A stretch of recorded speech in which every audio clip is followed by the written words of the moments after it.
এপ্রিলের টানা তাপপ্রবাহ অব্যাহত রয়েছে মে মাসেও। আগামীকাল পর্যন্ত ঢাকা বিভাগের পশ্চিমাঞ্চল এবং খুলনা, রাজশাহী ও রংপুর বিভাগে ৪৮ ঘণ্টার তাপপ্রবাহের সতর্কবার্তা বহাল রেখেছে আবহাওয়া অধিদপ্তর। অসহনীয় গরমে বিপর্যস্ত জনজীবন, তবে স্বস্তির খবরও মিলেছে। আগামীকাল ঢাকা সহ ৪ বিভাগে বৃষ্টি হতে পারে বলে জানিয়েছেন আবহাওয়াবিদরা। পাশাপাশি কালবৈশাখী ঝড় ও শিলাবৃষ্টি হতে পারে জানিয়ে সতর্ক থাকার পরামর্শও দিয়েছেন। বিস্তারিত জানাচ্ছেন ফাহিম মোনায়েম। সদ্য বিদায় নেয়া এপ্রিল জুড়ে ছিল তাপপ্রবাহের তীব্রতা। ব্যক্তিকাল ও আওতার ক্ষেত্রে যা সমস্ত রেকর্ড ভেঙেছে বলে জানিয়েছেন আবহাওয়াবিদরা। টানা তাপপ্রবাহের কারণে প্রচণ্ড গরমে ভুগছে সারা দেশের মানুষ। হিট স্ট্রোকে ঘটেছে মৃত্যুর ঘটনা।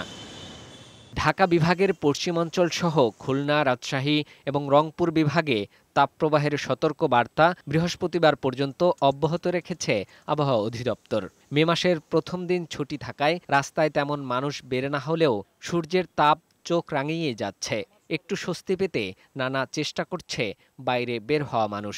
বের হয়ে আসলে প্রচন্ড পরিমাণ রোদের তাপমাত্রা শরীর একেবারে পুড়ে যাচ্ছে। একেবারে বাইরে বের হলে মনে হয় যে বের না হলে ভালো হয়। এই তাপটা অনেকদিন দেখি নাই, মানে বলতে গেলে যে আমার জীবনে এই প্রথম এত তাপ সহ্য করতে হচ্ছে। 3 দিন তো রোদের জ্বালায় বাইরেই নাই, আজকে বাইরেছি, মানে এখন ক্লান্ত হয়ে গেছে, যাইতেছে যে গরমে তো অবস্থা, মানে কিছুক্ষণ আগে মাথাও ব্যথা করতেছিল।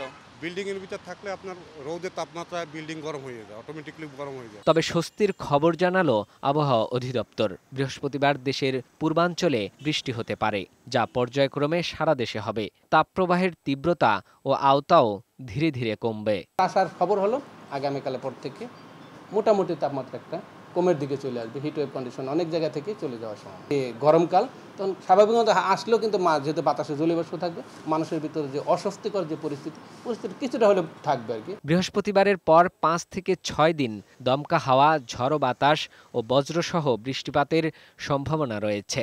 কোথাও কোথাও বিক্ষিপ্তভাবে শিলাবৃষ্টিও হতে পারে। এই সময় সবাইকে সতর্কভাবে চলাচল করতে পরামর্শ দিয়েছে আবহাওয়াবিদরা। উত্তরতলে এই সময় কিন্তু কালবৈশাখী ঝড়ের সাথে প্রচুর বজ্রপাত হয়ে থাকে এবং এই বজ্রপাতে আমাদের দেশে কিন্তু অনেক প্রাণহানি ঘটে থাকে আর কি। সেই জন্য এই সময় যদি কালো মেঘ সৃষ্টি হয়ে থাকে, তখন কিন্তু মানুষকে কমপক্ষে আধা ঘন্টা বা 1 ঘন্টা কোথাও নিরাপদ আশ্রয়ে থাকতে হবে। মঙ্গলবার 35 বছরের রেকর্ড ভাঙা তাপমাত্রা ছিল যশোরে 43.8 ডিগ্রি সেলসিয়াস। মে মাসের শেষের দিকে আবারও হতে পারে তাপপ্রবাহ। ফাহিম মোনায়েম, বৈশাখী সংবাদ, ঢাকা।